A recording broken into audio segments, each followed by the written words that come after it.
meine lieben Freunde von altem Lego. In unserem heutigen Aufbauvideo schauen wir uns den ersten Motor von 1966 an. Wir beginnen zuerst mit den Lenkachsenlastwagen und rüsten die Fahrzeuge mit dem Motor aus. Wir bauen den Motor im ersten Vorläufer der Lego-Technik ein, dann verwenden wir die Technikteile für Fahrzeuge. Zum Schluss schauen wir uns die erste Lego-Burg von 1970 an. Die Eisenbahn als die schönste Verwendung für den Motor kommt dann am nächsten Freitag dran. Sie muss heute noch etwas warten.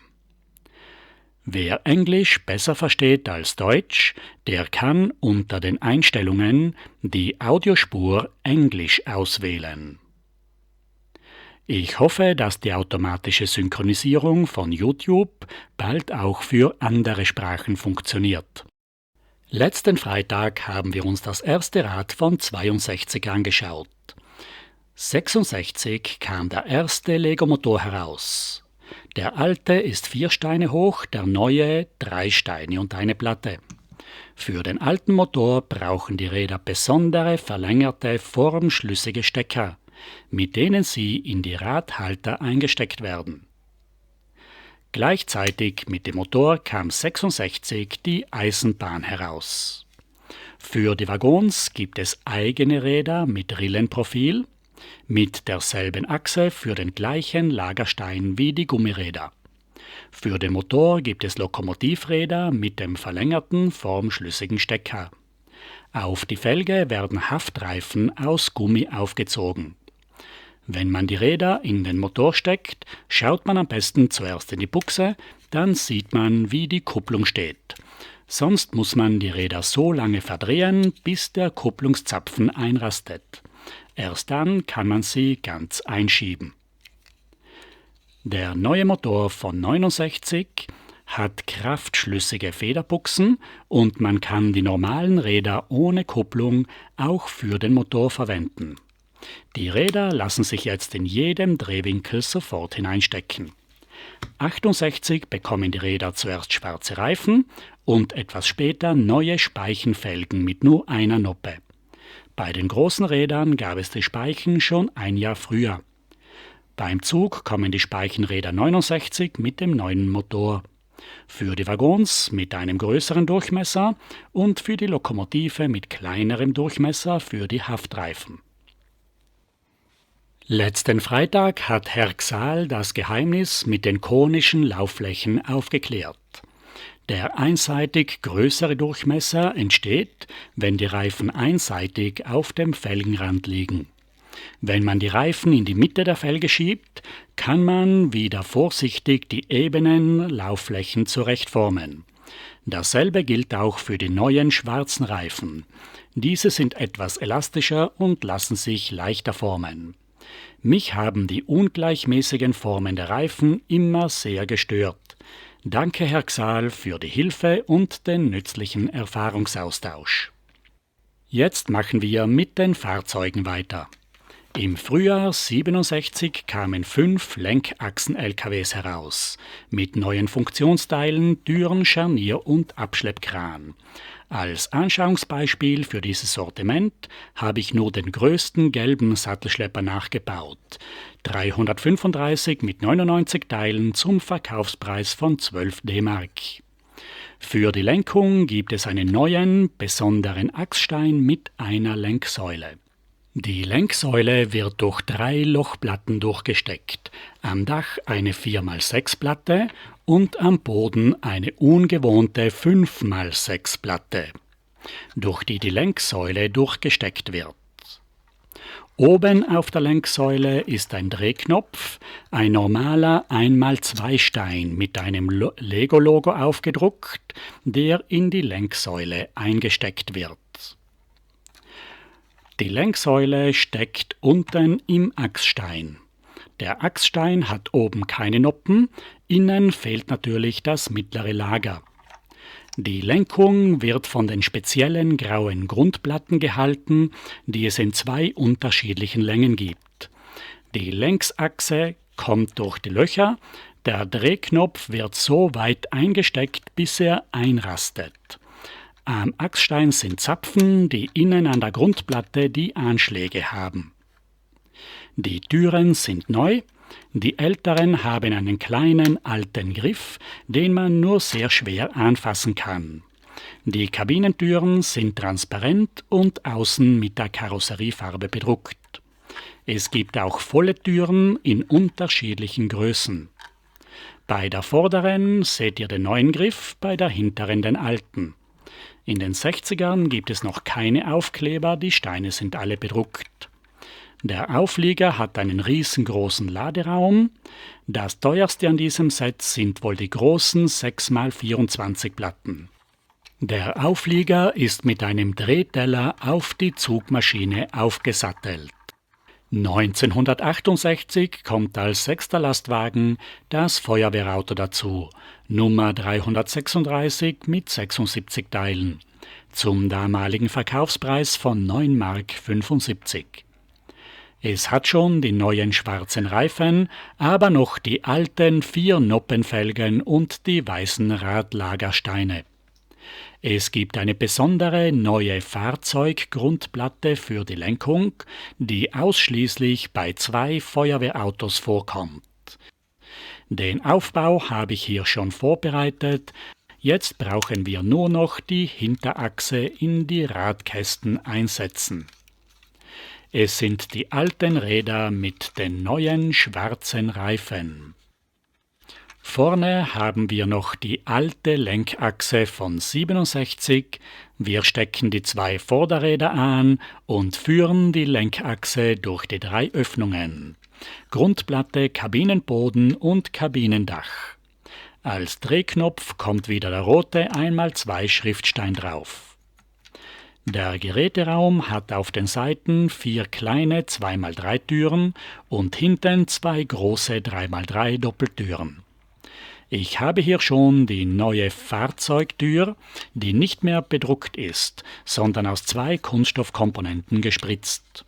Die alten Türen haben bis 71 den schmalen Handgriff ohne Loch. Das Dach ist mit Schrägsteinen abgerundet, mittig sitzt ein Scharnier mit der Leiter. Es gibt keinen Drehteller. Laut Bauanleitung kann die aufgeklappte Leiter quer angebaut werden. Die gelbe Leiter ist neu, sie besteht aus 2 Teilen und kann einmal ausgefahren werden. Als Blaulichter sind 2 Rundsteine aufgesteckt. 1971 kam eine neue Feuerwehrdrehleiter mit Anhänger heraus, Nummer 374 mit 71 Teilen um 10,50 Mark, mit schwarzen Achssteinen und Speichenrädern. Es gibt eine besondere Feuerwehrautogrundplatte, einen bedruckten Kühlergrill auf dem großen 1x6 Stein, die neuen Kabinentüren aus 2 Komponenten Kunststoff mit abgewinkeltem Griff, hinter der Kabine ein kleiner Geräteraum mit nur 2 kleinen Türen. Und hinten ein kleiner Pumpenanhänger mit einem Mini-Radsatz, angehängt mit einer neuen Kugelgelenkkupplung. Alles Teile, die seit 1969 bei den Miniradautos in Verwendung sind. Die Drehleiter ist auf einem Drehteller 360 Grad drehbar. Sie besteht jetzt aus 3 Teilen und kann zweimal ausgefahren werden. Die zweiteilige und dreiteilige Leiter haben einen anderen Mittelteil mit unterschiedlichen Stoppern. Beim Leitergrundteil sind unten die Sprossen enger, damit sie auf die Noppen des Scharniers geklemmt werden können. Es wurde überall damit geworben, dass die Lastwagen mit dem getrennt erhältlichen 4,5 Volt Motor ausgestattet werden können. Das ist aber nicht so einfach. Der Motor ist nicht mit den Lenkgrundplatten kompatibel. Man muss den Aufbau des Lastwagens neu auf die Motorgrundplatte aufbauen. Zum Legomotor von 66 gab es eine ausführliche technische Beschreibung zur Funktion und zum Betrieb. In das Motorgehäuse ist ein Getriebe eingebaut, das alle 4 Räder gleichzeitig antreibt. Wir haben uns heute schon einmal angeschaut, wie man beim alten Motor die Räder mit den Formkupplungen einstecken muss. Bei den Lastwagen werden nur 2 angetriebene Räder verwendet für die Hinterachse. Für die Vorderachse wird ein normaler Achsstein angesteckt. Es ist schade, dass die Laster mit dem Motor die Lenkbarkeit verlieren. Wie schon gesagt, der alte Motor ist 4 Steine hoch. Für den Motor braucht es noch eine getrennte Batteriebox. Die alte hat 2 getrennte Stecker. Für den Batteriewechsel muss die untere Abdeckung aufgeschraubt werden. Die Schraube ist lose und darf nicht verloren gehen. Beim Abnehmen des Deckels muss man ganz vorsichtig sein, weil die Kontakte am Boden innen mit dünnen Kabeln verbunden sind. Man kann nämlich die Kabel vorne anstecken oder die Batteriebox mit den Kontakten am Boden direkt mit dem Motor verbinden. So kann man den Motor vollkommen kabellos betreiben. Dieses System wurde bei den ersten blauen Lokomotiven verwendet. Für die 6 noppenbreiten Fahrzeuge kann eine Grundplatte aufgesetzt werden.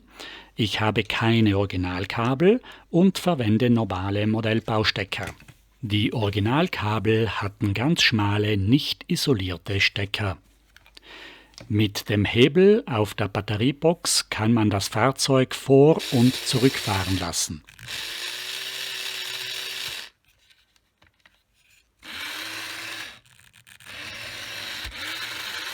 Das schönste Modell, das ich heute aufgebaut habe, ist das US-amerikanische Samsonite Model Maker Motorized Truck Set Nummer 371 von 1976 mit 315 Teilen.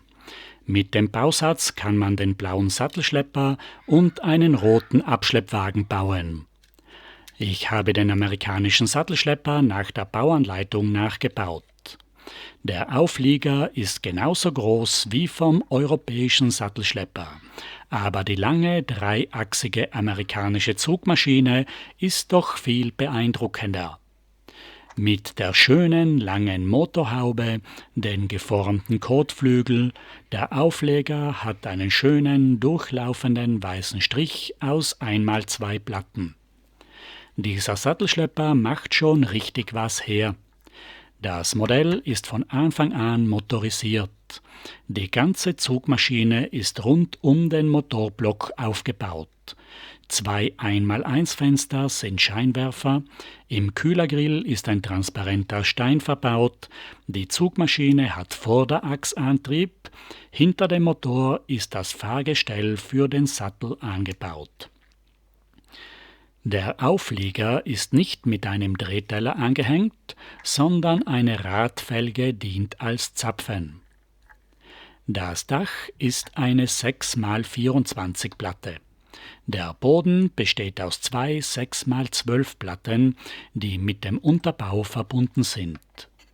Auf der Seite gibt es links und rechts eine Flügeltür, auf der Hinterseite 2.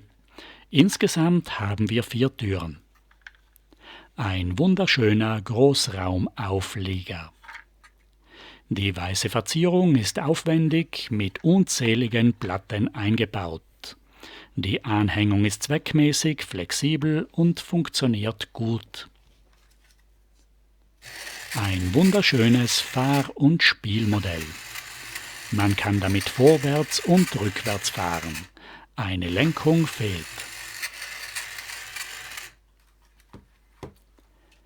Ein weiteres Set mit eingebautem Motor ist die Planierraupe 102A von 1970.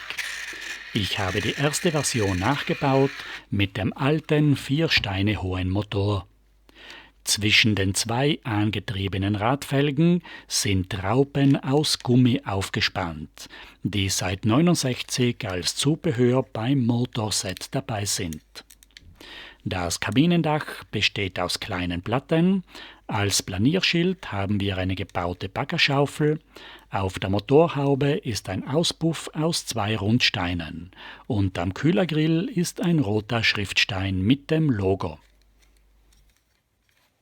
Der Batteriekasten vom Motor kann auch für Leuchtsteine verwendet werden. Ich habe hier einen Leuchtturm gebaut, am Fuß mit einem 1x2 Stein mit der Kabeldurchführung und an der Spitze habe ich einen alten, transparenten 2x4 Leuchtstein eingebaut. Mit dem Schalter am Batteriekasten kann man das Licht bequem ein- und ausschalten. Diesen Leuchtstein gibt es schon seit 1957 mit 2 Steckern und einer kleinen Soffitenglühlampe.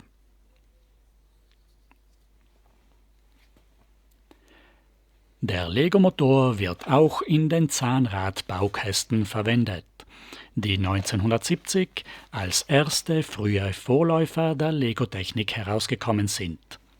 Die 30-teilige kleine Ergänzungspackung enthält nur die Technikelemente mit 9 bunten Zahnrädern in 3 unterschiedlichen Größen. Beim großen Baukasten sind zusätzlich zu den Technikelementen noch viele weitere Bauteile dabei, insgesamt 111 Teile. Der erste Lego Technik 2x4 Stein hat 7 Löcher, durch die man in 3 verschiedene Richtungen Achsen durchstecken kann. Die typischen Lego Technik Achsen waren damals noch milchig weiß in 4 verschiedenen Längen. Das ist die neue Buchse von 74, die man so wie heute zwischen die Noppen stecken kann. Die ersten Zahnräder hatten sehr lange Zähne. Das kleinste hatte 9 Zähne, das mittlere 15 und das größte 21 Zähne. Die Zahnradsets können mit dem Motor betrieben werden. Man braucht den neuen Motor von 69 in der Höhe von 3 Steinen und einer Platte. Es gibt einen kleinen Metallstecker mit Kreuzprofil. Dieser Stecker wird in die Narbe des Zahnrades eingesteckt. So kann man das Zahnrad in die Getriebebuchse am Motor stecken.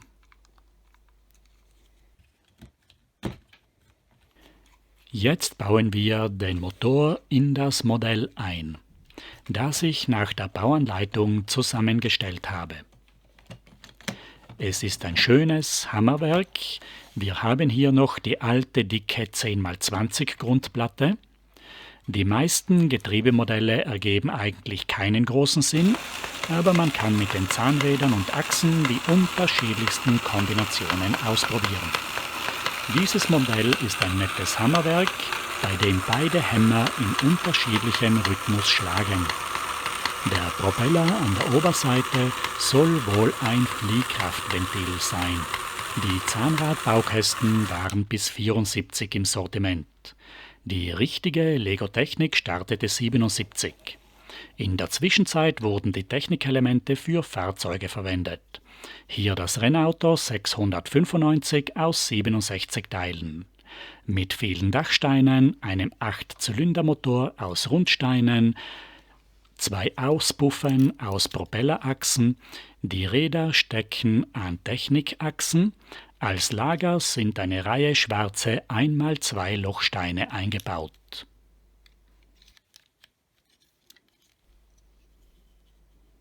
Aus demselben Jahr stammen diese legendären Baustellenfahrzeuge aus 159 Teilen. Als Lagersteine haben wir hier noch die alten 2x4 Techniksteine. Auf den Achsen stecken kleine Zahnräder. Die Raupe ist eine Gliederkette von 74 mit jeweils 2 Noppen auf jedem Glied. Auf der Motorhaube ist der große Frontlader von 72 eingebaut, auf der Hinterseite an 2 Scharnierarmen die Greifschaufel von 74. Innen hat die Greifzange eine Spannfeder. Die umgekehrten Dachsteine sind 76 neu. Im ersten Jahr haben sie zuerst noch eine runde Klemmsäule. Das zweite Baufahrzeug ist der Muldenkipper. Die ersten großen Technikräder von 72 hatten noch ein Zahnrad als Felge. 75 werden die großen Reifen auf die alten Felgen von 62 aufgezogen. Sonst verwendet man für diese Reifen ja die kleine Technikfelge. Die Knicklenkung ist eine Neuigkeit von 76. Die Kippmulde ist wie eine Lore gebaut mit einem hinteren Auslauf. Die Windschutzscheibe von 74 ist hinten geschlossen. Die Gebäude der 60er Jahre habe ich euch schon beim Stadtplan gezeigt. Das letzte Mal haben wir uns die Windmühle 318 von 63 angeschaut. Sie hat den eingebauten Radlagerstein für die Windmühlenflügel. 64 kam das Haus mit Garten 322 heraus aus 171 Teilen. Die dicken Mauern sind großzügig aus langen, 2 Noppen breiten Steinen gebaut, auf 2 dicken großen Grundplatten. Aus demselben Jahr stammt das kleine Haus 324 mit 174 fast gleich vielen Teilen. Es hat eine angebaute Garage aus dem Stadtplan und einen 1:87 Mercedes 220 S. Aus dem Folgejahr 65 stammt das kleine Wochenendhaus 326 mit 60 Teilen. Von 66 bis 70 war die neue Shell-Tankstelle 325 im Sortiment aus 101 Teilen. Heute möchte ich euch aber ganz besonders die erste Lego-Burg zeigen. Das Weetabix Castle von 1970 ohne Artikelnummer. Die Burg bekam man 1971 in Großbritannien bei einer Punktesammelaktion auf Frühstücksflockenpackungen. Sie ist sehr einfach nachzubauen. Die Burg steht auf 3 dicken Grundplatten. Die Decken sind behelfsmäßig aus kleinen Platten zusammengesetzt und haben in der Mitte ein Loch.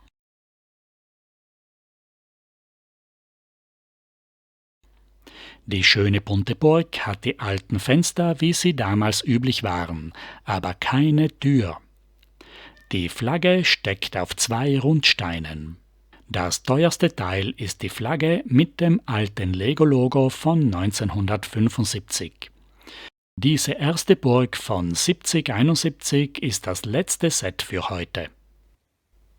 In der nächsten Woche geht es weiter mit der Eisenbahn von 1966 bis 1969. Eine atemberaubende Entwicklung in den wenigen Jahren mit dem alten blauen Zug, dem alten schwarzen Zug, mit den neuen Magnetkupplungen, den vielen verschiedenen elektronischen Funktionen und zum Schluss den ersten 12-Volt-Zug von 69. Vielen Dank, dass ihr heute zugesehen habt. Ich wünsche euch allen noch ein schönes Wochenende. Auf Wiedersehen.